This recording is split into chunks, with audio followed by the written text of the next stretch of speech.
a grabar Carlos Pérez Ariza, que como ya habrán visto en la publicidad, es periodista y profesor doctor en periodismo por la Universidad de Málaga, con una trayectoria dilatada, como antes nos adelantaba. Él ha trabajado en muchísimos países, ha sido incluso jefe de gabinete de uno de los ayuntamientos más grandes de España, y hoy pues, nos va a hablar de algo tan importante como es el director de comunicaciones. Cómo la vida ha cambiado con la irrupción de las diferentes redes sociales, pero también de las diferentes tecnologías, y requerimos verdaderos profesionales de la comunicación. Así que, don Carlos, tiene usted que activarse el micrófono para empezar a hablar. Creo que está ya, ¿no? Sí, sí. Cuando usted quiera, puede usted arrancar. Sí, pero no sé si me ven. ¿Sí o no? Sí, sí, okay. Te vemos y te escuchamos. Bueno, pues muy bien. Buenas tardes, porque aquí son ya las 7:10 y en España. Y bueno, yo he armado, cuando me habló Ramón de estas jornadas de comunicación política, yo he armado algo de lo que sé un poquito más, que es el tema o el papel que juega el director de comunicación, sobre todo en esta nueva etapa del desarrollo de las tecnologías de la comunicación. Claro, cuando uno habla de director de comunicación, que coloquialmente le llamamos DIRCOM, ¿verdad? Que es la poco pues, de director de comunicación. Estamos hablando del ámbito de la comunicación política, ¿no? Y toda comunicación en el campo de la política es una acción comunicativa. Los teóricos de esto hablan de que la acción política, ¿verdad?, es una acción comunicativa. Porque evidentemente si la comunicación, si el hecho de la política, la acción política no se comunica, pues verdad, y no se comunica de manera correcta, se comunica bien, que se entienda, etcétera, ¿verdad? Cumpliendo con el famoso esquema de la comunicación, ¿verdad? Donde un emisor construye un mensaje y por un canal adecuado o unos canales en plural adecuados se transmite a un receptor, ¿verdad? Que en el tema político pueden ser unos votantes o unos ciudadanos, pues requiere de una codificación correcta, porque si no los mensajes se pierden. Con las nuevas tecnologías, ¿verdad? Tal vez el director de comunicación se ha hecho indispensable, como yo digo, ¿no? en esta charla de hoy. Sobre todo en lo que empezó el siglo XXI, como decía antes, con el gran desarrollo de las comunicaciones digitales. Antes no lo había, ¿no? Sí había director de comunicación. Yo he sido director de comunicación, que antes se llamaba jefe de prensa, porque como, claro, en los 80 todavía Internet no estaba desarrollado, ¿verdad? Yo he sido jefe de prensa de un ministerio en Venezuela, que era el Ministerio de la Juventud y Acción Social. He sido director de prensa, ya se comenzaba a llamar de comunicación a comienzos del siglo XXI, en el Ayuntamiento de Málaga, que es un ayuntamiento de una ciudad, para los que no las conozcáis, de unos 600 y pico mil habitantes. Y después, finalmente, he sido vicerrector de comunicación y director del gabinete del rectorado de la Universidad de Málaga. Con lo cual, tengo una visión teórica como profesor, ¿verdad?, universitario, pero tengo la fortuna de haber ejercido ese cargo o esa acción comunicativa. Con lo cual, en el taller vamos a repasar todas estas cosas que estamos hablando, pero siempre tratando de poneros ejemplos reales, ¿no? No solo, y referencias bibliográficas, no solo míos directos, ejemplos míos que yo he vivido, sino también de otros ámbitos, ¿no? Qué sé yo, por ejemplo, es muy famoso los famosísimos papeles del Pentágono que se dilucidaron entre dos grandes periódicos americanos, ¿no? El New York Times y el Post.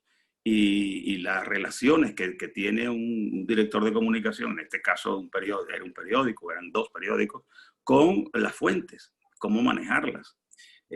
cómo manejar eso que los periodistas conocemos mucho como el off the record, que en España, por cierto, no se respeta mucho, pero es una acción comunicativa periodística importantísima. Es cómo manejar los rumores, cómo manejar lo de las filtraciones. ¿Puede un director de comunicación de una entidad pública, un ministerio o un ayuntamiento o una empresa privada, hacer filtraciones a la prensa? Es una pregunta que deberíamos contestar y tener clara, lo haremos en el taller. ¿Cómo son las relaciones con las fuentes, verdad? ¿Cómo un DIRCOM se relaciona con sus fuentes y con los periodistas de la prensa en general que cubre a esa entidad que representa al DIRCOM? ¿Qué significa hoy día cumplir lo que los americanos explican como el agenda setting, ¿no? Que es, como sabréis, no decirle a la gente o al lector o al receptor, al televidente, al escucho de la radio, no cómo pasan las cosas, sino sobre qué hay que pensar. No se le dice usted debe pensar esto, sino sobre qué temas pensar, con lo cual la agenda de los medios de comunicación y la agenda que puede introducir un director de comunicación desde su ámbito es muy importante. Máximo ahora que hay una cosa importantísima que antes no había, que es el llamado feedback. Las nuevas tecnologías de la comunicación proporcionan la posibilidad de tener un receptor muy bien localizado, lo que los americanos llaman el público objetivo, el target objetivo, pero también la posibilidad de que ese receptor conteste, ¿verdad? Las redes sociales, sabemos que la inmediatez de la comunicación se basa en la posibilidad que se le otorga, que antes no tenía tanta, prácticamente ninguna, al receptor de contestar, es decir, de devolver el mensaje interpretado o no, ¿verdad? Eso sucede en las redes sociales a diario, cada minuto, por la posibilidad justamente de la facilidad que dan las nuevas tecnologías de la comunicación, que antes no sucedía. Por todo eso nos vamos a pasear en el taller, de manera de que esas cosas estén bien claras y, repito, no solo teóricamente, sino también con ejemplos concretos. Bien, otra de las áreas que vamos a tocar, que son funciones de la dirección de comunicación, es su participación en las campañas políticas, en las campañas electorales. Vamos a pasearnos por esa parte de la comunicación que a veces un DIRCOM tiene que manejar.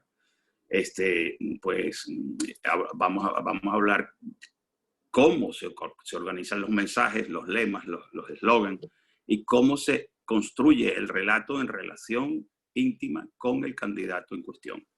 Yo tengo muy buenos ejemplos tanto de las campañas electorales del Ayuntamiento de Málaga como la del actual rector de la Universidad de Málaga, donde yo fui su jefe de campaña, con lo cual tengo ejemplos muy frescos y recientes, relativamente recientes. Vamos a basearnos también con una de las herramientas que el DIRCOM debe manejar, que son los sondeos ¿verdad? O estudios de opinión que van señalando el camino por donde van las posibilidades de un candidato de ganar o no unas elecciones. Es bueno decir, por ejemplo, que la abstención juega un papel importante que hay que considerar. En la Unión Europea, las elecciones en la Unión Europea son alrededor de un 60% la abstención, muy alta, altísima, porque la gente parece que, ¿verdad?, eso lo tiene muy alejado. Un español que está votando por unas elecciones de diputados para Europa, pues parece ser que eso está muy lejos, aunque es muy importante, obviamente. Las autonómicas en España, ¿verdad?, que son las regiones, o las locales, que son los ayuntamientos, la abstención es relativamente alta, alrededor de un 40%. Y en las elecciones nacionales, pongo los ejemplos de España, obviamente, que son los que más conozco, pues están alrededor de un 35%. Claro, eso puede fluctuar, pero con lo cual, e influir en unos resultados finales, con lo cual el DIRCOM tiene que conocer esos aspectos de los sondeos, ¿verdad? De las encuestas de opinión. Con lo cual vamos a tratar de también pasearnos un poco por eso para tenerlo bien claro. Hay una cosa que los americanos que están dirigiendo campañas electorales llaman message box, que es tener una caja de los mensajes. ¿Y eso qué significa? Bueno, eso es establecer con claridad las fortalezas propias de tu candidato y las del adversario, pero también las debilidades, las propias de tu candidato y las del adversario, de manera que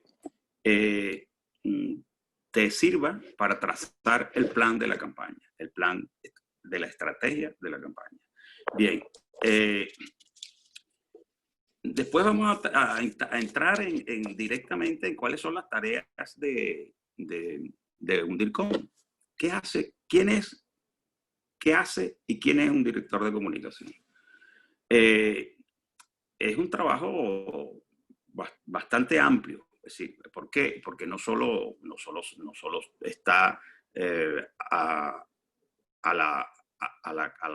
o da la cara en una campaña electoral, sino que cuando está coordinando un plan de comunicación desde su institución, y repito, puede ser pública o privada, porque la mayor parte de las instituciones públicas, creo que también, como en España, también en toda Europa, obviamente, y también en Hispanoamérica o Iberoamérica o Latinoamérica, son las instituciones públicas las que consumen a una persona que sea un director de comunicación. Pero su tarea es muy amplia, ¿verdad? Ya sea que actúe en una entidad pública o en una entidad privada. Las grandes empresas privadas en España tienen su DIRCOM, seguro. Las medianas y pequeñas tal vez no. Sería bueno que lo tuvieran, porque daría trabajo a más periodistas, obviamente. Pero lo que quiero decir que es un trabajo dentro del trabajo periodístico, de la comunicación, en más ampliamente dicho, es un trabajo especializado. Lo primero que tienes que hacer y lo primero que te preguntan cuando te van a decir, mire, ¿usted quiere ser director de comunicación aquí o está aspirando a hacerlo? Pues haga un plan de comunicación. Es lo primero que tienes que hacer. Bueno, vamos a hablar en el taller cómo se construye ese plan de comunicación, ¿verdad? Básicamente tiene dos columnas principales que lo soportan, o dos patas, ¿no? La comunicación exterior y la interna. Hay una comunicación que va de la empresa, pública o privada, repito, hacia afuera, y otra que va hacia adentro. En el caso de la Universidad de Málaga, por ejemplo, eso es sumamente importante. Una universidad que tiene 40.000 estudiantes, 2.000 y pico de profesores y 1.500 empleados públicos en distintos niveles de la administración, pues requiere de una comunicación interna importante. Y obviamente la externa, porque es una de las empresas punteras o importantes de la ciudad, el ayuntamiento y la universidad son las dos grandes entidades, ¿verdad?, que mueven a esta ciudad. Hay alguien que ha dicho que el 60% de la imagen, buena o mala, de una empresa es responsabilidad del director de comunicación. Así que imaginaros el peso que puede tener un director de comunicación. Vamos a hablar también cómo es su relación con el resto de los directivos de una empresa, cualquiera que sea. Porque para cumplimentar, para cumplir con los objetivos de un plan de comunicación, el DIRCOM tiene que estar en íntima relación con las otras áreas de la empresa, ¿verdad? Entonces, de eso vamos a hablar. Hay una herramienta que inventada por los americanos, que siempre son punteros en estas cosas, lo han sido desde los años 50. Cuando iniciaron las tareas de investigación de la comunicación para la publicidad, pues que se llama Work Breakdown Structure. ¿Eso qué significa? Bueno, eso es exponer tu plan de comunicación a una permanente óptica semanal de cómo funciona, de cómo se está cumpliendo, en dónde está fallando. Y eso es muy fácil, es conseguir que los factores humanos que intervienen en el plan de comunicación, ¿verdad?, se compaginen, se cuadren con los recursos presupuestarios que tienes para cumplir con ese plan. Bien, vamos a hablar también en este apartado del taller de las herramientas. ¿Cuáles son las herramientas que utiliza el DIRCOM para hacer su trabajo, para que su trabajo diario funcione? Obviamente la primera, una de ellas son las ruedas de prensa, ¿no? Las ruedas de prensa vamos a explicar cómo se organizan. Las ruedas de prensa hay que ensayarlas, por ejemplo. Yo siempre he ensayado con mis jefes, ya sea el alcalde o el rector, las ruedas de prensa, como hay que darlas, más con el alcalde que da más ruedas de prensa que el rector, pero bueno, hay que ensayarlas, porque las ruedas de prensa tienen unos objetivos, hay que organizarlos con un pequeño plan estratégico, tienen su contenido, tiene sus objetivos que quiero comunicar con mucha claridad y prever las posibles preguntas. ¿Qué haría yo como periodista que estoy asistiendo a esa rueda de prensa que me da mi jefe, mi político, mi alcalde, mi diputado, mi rector? Si yo fuera periodista y estuviera sentado ahí, ¿qué preguntaría? Eso hay que ensayarlo para que la rueda de prensa tenga una efectividad mayor, ¿no? Bueno, también tiene otras herramientas de las cuales vamos a hablar. Pues el DIRCOM se encarga con su equipo de preparar notas de prensa, de preparar dossier, que es ampliar con datos tal vez un temario de una rueda de prensa, argumentarios para que los distintos jefes que trabajan en esa empresa tengan argumentos para defender una u otra historia. Resúmenes de prensa que hay que preparar para que las personas de tu organización estén enteradas de qué está sucediendo en relación a todos los temas que esa empresa trata. Siempre repito, sea pública o privada. Y finalmente, vamos también a pasarnos un buen rato del taller en la construcción del relato, ¿verdad? El relato ¿cuál es la estructura clásica? Vamos a poner algunos ejemplos. La estructura clásica de un relato es exponer una tesis, contraponer la antítesis y finalmente dar una síntesis, que puede ser a favor o en contra, a favor de nuestro candidato, por ejemplo, o en contra de un adversario. Eso lo vamos a ver con dos ejemplos clarísimos. Vamos a ver qué objetivos tiene un relato. El relato siempre tiene que ver directamente con la imagen del candidato. El relato se construye, lo puedes construir hacia otro objetivo de la comunicación, del plan de comunicación, pero en política el relato tiene que estar íntimamente ligado a la perspectiva humana del candidato. Pues por tanto tiene unos objetivos. Vamos a ver también el relato en relación al electorado, porque no nos olvidemos que siempre nos referimos a lo clásico. El relato es un mensaje que se construye para apoyar al candidato, para perfilarlo, para hacerlo más humano probablemente, y acercarlo al elector. Entonces, el relato también tiene que ver con el tipo de elector, que no siempre es el mismo, ¿verdad? Eso se facilita hoy día, como decía yo hace un momento, con la posibilidad de explorar un público objetivo mucho más perfilado, más claro, más preciso, que mucho antes, cuando no teníamos estas herramientas tecnológicas que tenemos hoy. Y eso es muy importante porque permite no desperdiciar mensajes y que el relato se construya en relación al elector preciso, no una cosa general, ¿verdad? Como era antes, que se perdía un buen porcentaje de los mensajes. Y también vamos a hablar de qué tipos de relato hay en relación a esto que hablamos del candidato. Bien, y por último el taller, yo quiero pasearos por qué es la comunicación persuasiva, ¿no? ¿Cuáles son sus orígenes? Los orígenes son clásicos, son la persuasión, ya se habló, los sofistas hablaron de eso en Grecia, con lo cual no es nada nuevo, ¿no? Pues entonces, ¿qué es la comunicación persuasiva? ¿Qué diferencias hay entre persuasión, manipulación y propaganda? Por cierto que la propaganda tampoco es nada nuevo. se remonta al Vaticano, en una famosa bula que se llama pues, Propaganda Fide, que era pues, de 1600 y tanto, que era transmitir, propagar, ¿no? Propaganda es propagar la fe cristiana. De allí su nombre en latín, Propaganda Fide. Y eso se ha aplicado, ¿verdad?, en regímenes totalitarios o democráticos de manera a profundidad y de manera moderna, ¿no? Bien, hoy día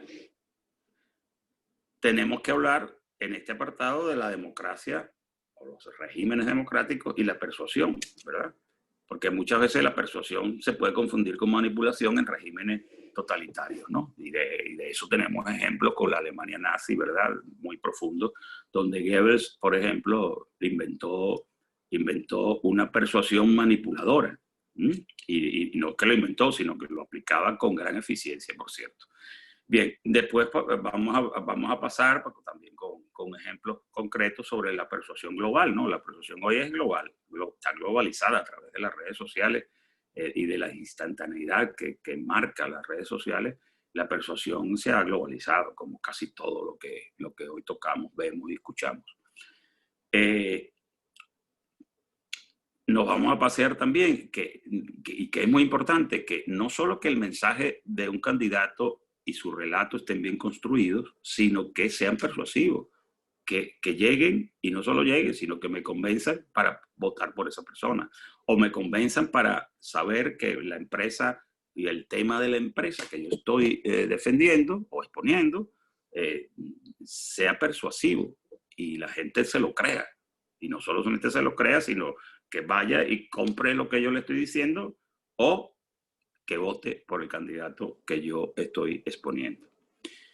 Bueno, después, en las sociedades modernas y democráticas se han desarrollado los grupos de persuasión, que también se conocen como grupos de presión, y cuáles son sus obstáculos y sus pros y sus contras. Y después, cómo interviene la prensa en la persuasión. Ahí tenemos mucho que ver con la, ¿verdad? Con el relato, con la agenda setting que hablaba hace un rato, ¿verdad? Donde tanto el emisor del mensaje como los canales, que son los medios, e incluidas las redes sociales, son más o menos persuasivos y generan o no opinión pública sobre un tema determinado. No sé si, Ramón, que me está escuchando atentamente, no sé si hasta aquí podemos dejarlo para abrir un paréntesis de preguntas y respuestas, si es que hay, supongo que sí. Sí, sin problema, cuando tú marcas el tiempo, sin problema, Carlos. Sí. Bueno, veamos, si alguien tiene preguntas, le puede levantar la manito con la herramienta o directamente escribirlo en el chat y... Sí, yo lo que he hecho es un breve repaso, no sé cuántos minutos he hablado, de Unos 20 minutos. Pero quiero subrayar, para los que me escuchan y ven, que el taller no es una teoría, voy a hablar yo allí 3 horas de teoría, ¿no? Y vamos a dejar espacio para preguntas y respuestas, obviamente, sino que va a ser un desarrollo con ejemplos prácticos del pasado y concretos que he vivido yo mismo, que me parecen, bueno, que se pueden resaltar y que pueden ayudar a las personas que están interesadas en estos temas. Bueno, aquí estamos. No me hagan preguntas difíciles, por favor. Pues veamos, a ver si alguien rompe el hielo y si no la rompo yo inicialmente. Pero vamos a ver si bien por el chat o bien alguien, es que además tengo una persona que está intentando entrar desde hace un rato, pero entra y sale, entra y sale, entra y sale, y no hay manera de... Andrés Reliche, que está bien intenta entrar, pero no puede. Pero bueno, ¿alguien tiene alguna intervención mientras? Que levante la manito con la aplicación o directamente que... He visto a alguien que dice, quiero un consejo, ¿no? Pero no leí más. Aquí está, mira, María José, que puedes hablar, te doy el audio, María José, y puedes hablar, ¿eh? Ya tienes el audio. ¿Deberías tener el audio ya? Ya. Sí, ya, perfecto. Yo quería pedir un consejo sobre cómo manejar los comentarios negativos en Facebook. Yo de pronto apoyo a un partido y es pequeño en México, pero aquí en México como que hay muchísimo apoyo fanático a Andrés Manuel. Y cualquier cosa que publicamos, sea buena, sea política, sea de un curso, sea de lo que sea, tengo muchísimos como comentarios negativos y que a veces no tienen nada que ver. Y ya me he dado cuenta que inclusive hasta siguen, o sea, son personas que siguen el partido y siguen para estar pendiente de qué cosas publicamos como para hacer cosas negativas. Y entonces no sé qué hacer porque he escuchado como algunos comentarios que dicen, bueno, hay que siempre contestar, pero luego no sé si es como darle más cancha o a veces como contestas a cosas que son muy tontas que te ponen. No sé si tenga algún Sí, consejo.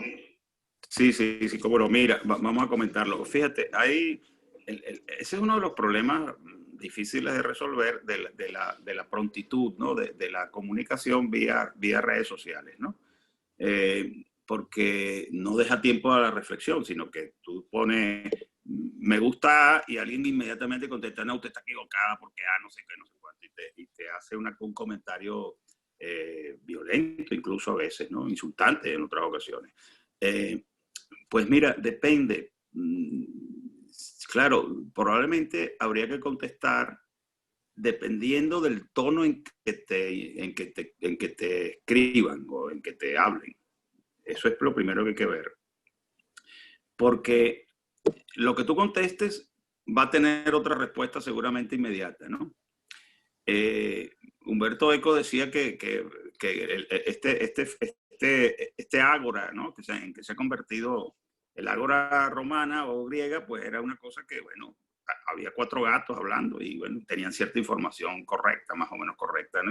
Pero también se insultaban. Ahora, el ágora de las redes sociales es una cosa, primeramente, inabarcable, inmensa. Cualquiera se puede meter ahí y escribir lo que sea, incluso a veces con una intención solo de molestar, ¿no? Y en el territorio político, evidentemente que hay muchos enemigos o adversarios. Así que mi consejo es que tienes que contestar en el tono y dependiendo de la persona que sea o de la entidad que te esté inquiriendo, ¿no? Y a veces no contestar, depende. Yo te puedo poner un ejemplo. Nosotros aquí en Málaga tenemos una publicación digital que es, que yo la llamo tirapiedra. A todo lo que tú publiques o tú hagas, te va a contestar siempre de manera violenta, insultante, ¿no? Con lo cual,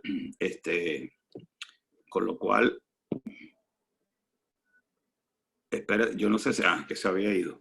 Con lo cual,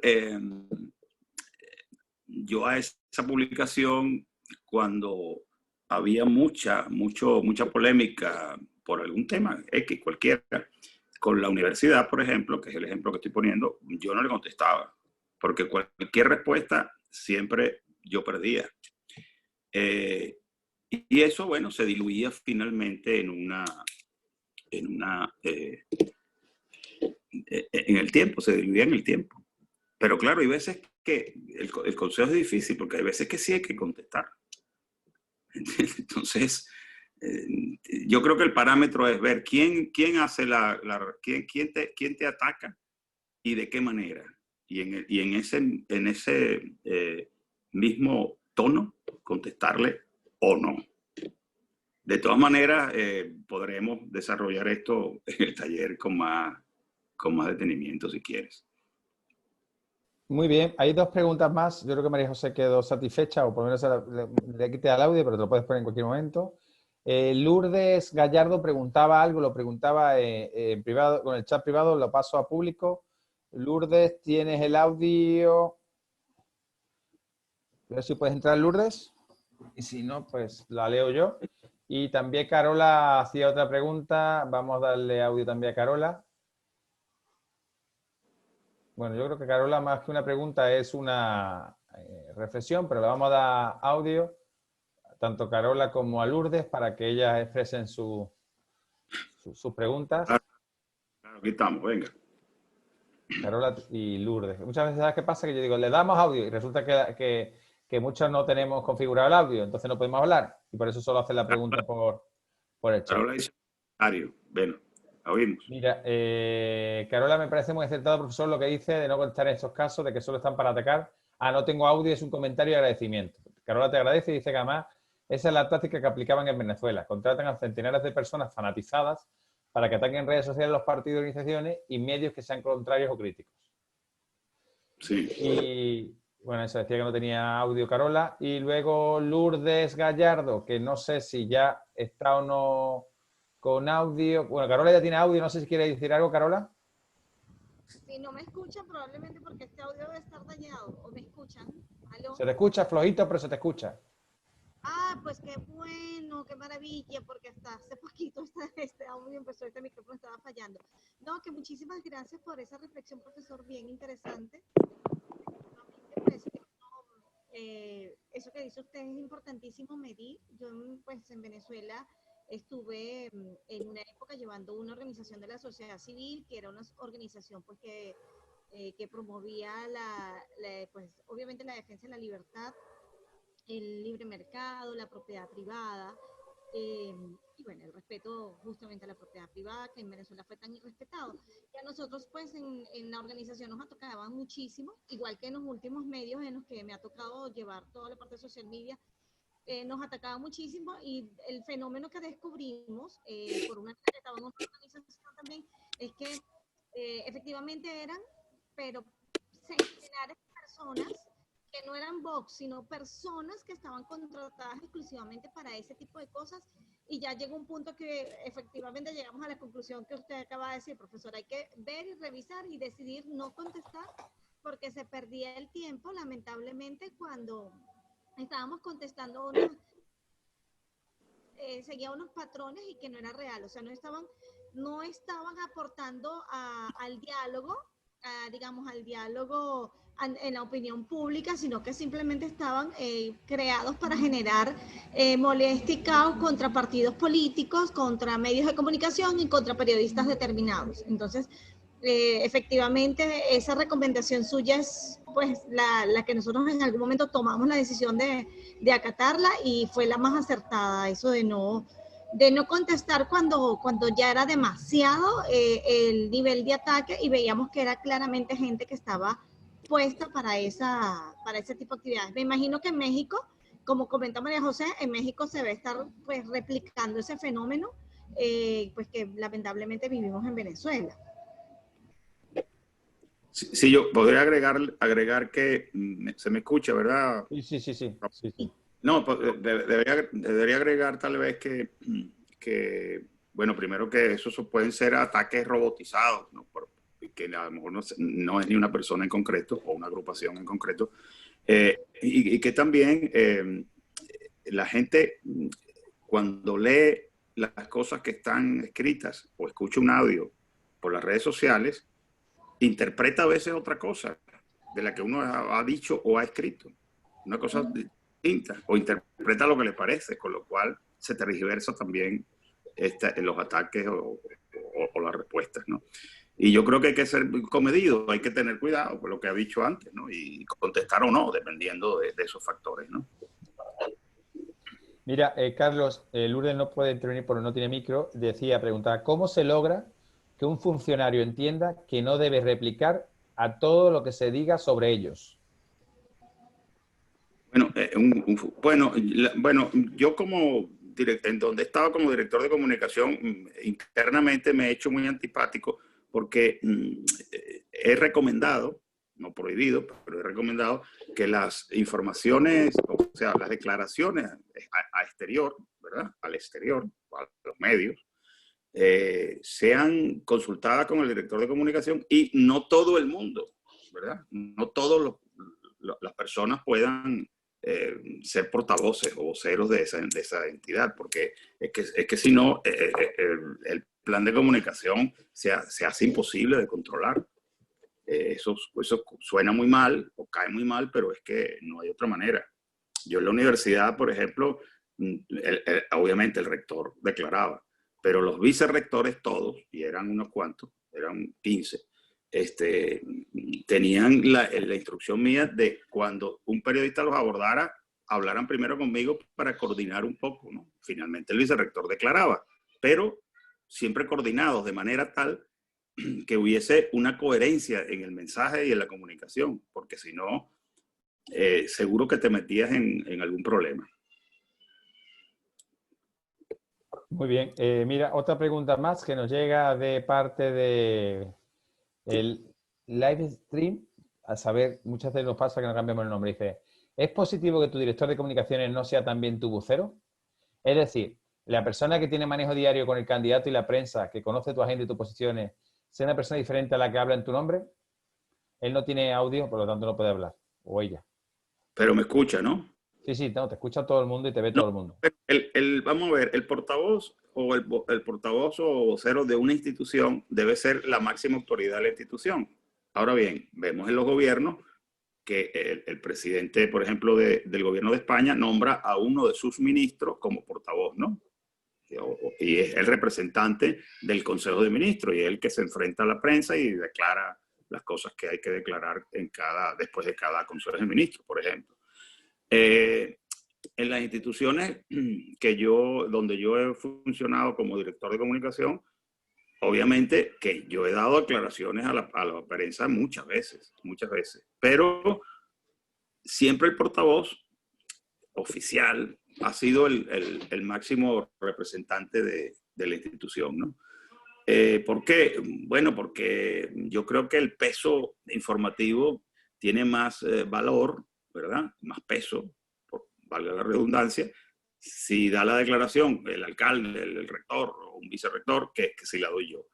No obstante, en el caso de la universidad, yo era vicerrector también, con lo cual era un peso específico importante las declaraciones y las daba yo, pero es bueno que dependiendo del tema, ¿verdad?, sea la máxima autoridad la que lleve la voz de la institución y la represente y la defienda, obviamente.